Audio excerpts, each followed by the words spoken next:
The day Obinna realized he loved Adana was the same day he lost her forever. Have you ever ignored something precious until someone else valued it?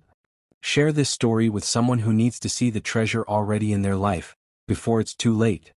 The morning sun poured golden light through the windows of Obinna's mansion, illuminating shelves heavy with ivory, silk, and gold. In the courtyard, merchants haggled over prices while servants moved like shadows, silent and efficient. At the center of this world stood Obinna, chest broad, voice commanding, eyes sharp as a hawk's, counting his latest profits with thick, ringed fingers. "Adana," he called without looking up. "My breakfast grows cold." From the kitchen emerged a young woman whose beauty was the quiet kind, the sort that revealed itself slowly, like dawn breaking over gentle hills. Adana moved with grace, her wrapper tied neatly at her waist, her eyes downcast as she placed the tray before him. She had worked in his household for 3 years, rising before cockcrow and retiring long after the moon claimed the sky. "Yes, master," she said softly, then withdrew. Obinna barely glanced at her. To him she was furniture, useful, necessary but unremarkable.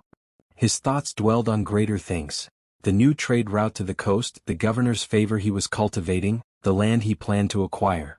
What were servants compared to such ambitions? But the marketplace talks and the marketplace listens.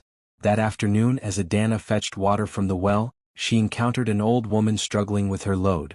Without hesitation, Adana helped carry the clay pots to the woman's compound, then returned to draw water for 3 other elderly neighbors who had no one to assist them. She did this not for praise, there was no one watching, but because her mother had taught her that kindness is its own reward. Unknown to her, a traveling trader named Chidi had witnessed everything. He was a man of moderate means, neither wealthy nor poor, who had journeyed from a distant village to sell palm wine and buy salt. But he possessed something Obinna's gold could never purchase: a heart that recognized goodness. The next day, when the sun stood at its zenith, Chidi appeared at Obinna's gate carrying a bundle wrapped in banana leaves. The gatekeeper summoned Adana and she emerged, puzzled, wiping flour from her hands. "These are for you," Chidi said, unwrapping the bundle to reveal a bouquet of wild roses, red as sunset, their fragrance sweet as promises. "Yesterday I watched you help those who could offer you nothing in return. In my village, we believe such kindness should be honored." Adana's cheeks darkened with modest surprise. "Sir, you are too generous.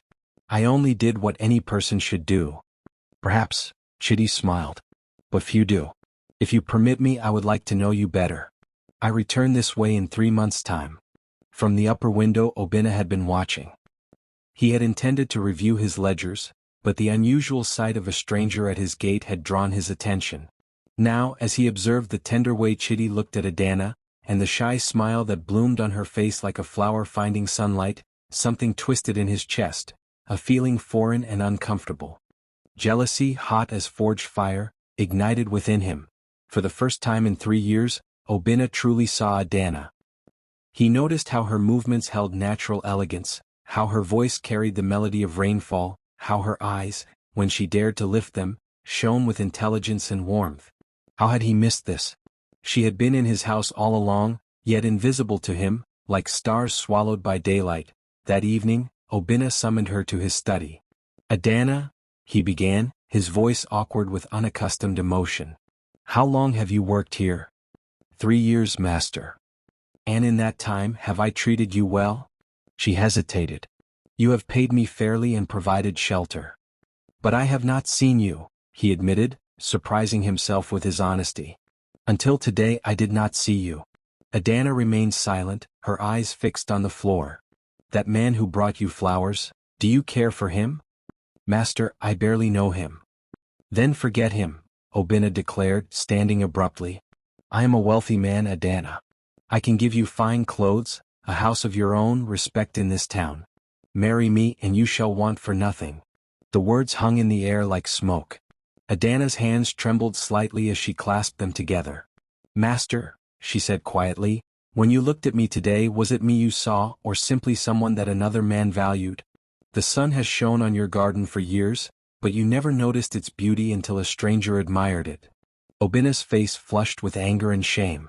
"Are you refusing me? Do you know how many women would—" "I do not doubt your wealth, master," Adana interrupted gently, "but love cannot be bought like silk or commanded like a servant. It must be planted in good soil and watered with respect. Your soil has been too proud, too dry. She bowed and left the room. Obinna stood alone among his treasures. The carved stools worth a small fortune, the ivory tusks that symbolized his success, the chests full of cowries, and felt, for the first time in his life, utterly poor. The next morning Adana was gone. She had left before dawn, taking only what she had brought 3 years earlier, a small bundle of clothes and her mother's wooden comb. On the kitchen table she left her wages for the month untouched and a single note. Thank you for the work. May you find what you seek. Obinna searched for her throughout the town, his pride crumbling with each fruitless inquiry. Some said she had traveled north. Others claimed she journeyed east with a palm wine trader.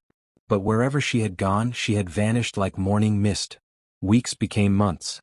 Obinna's house remained grand, his business continued to prosper, but a hollowness had settled in his chest. He began to notice things he had never seen before: the loyal dog that waited by his gate each evening, the ancient tree that had sheltered his courtyard for decades, the cook whose meals had nourished him without complaint for 10 years. One evening, an elder visiting from a neighboring village shared a proverb that pierced Obinna like an arrow. The one who overlooks the water at home will thirst in the wilderness. Obinna understood then what he had lost. Not just Adana but the chance to love when love might have grown. He had spent years accumulating wealth while starving his heart, polishing his reputation while neglecting his soul. Pride had made him blind, and jealousy had opened his eyes too late. In time, news reached him that Adana had married the palm wine trader, Chidi, and they had established a small but happy home in a distant village. They had little compared to Obinna's wealth, but they had each other. And in that, they possessed everything. Obinna never married. He became less harsh with his servants, more generous with his wealth, and sometimes late at night, he would stand in his empty courtyard and remember the gentle woman who had been there all along, unseen and unvalued, until the day she walked away forever. And in that remembering, he learned what his gold could never teach him: that some treasures only reveal their worth when they are gone, and some losses can never be recovered, no matter how rich a man may be. Which treasures in your life have you been overlooking? Don't wait until someone else sees their value. Appreciate them today.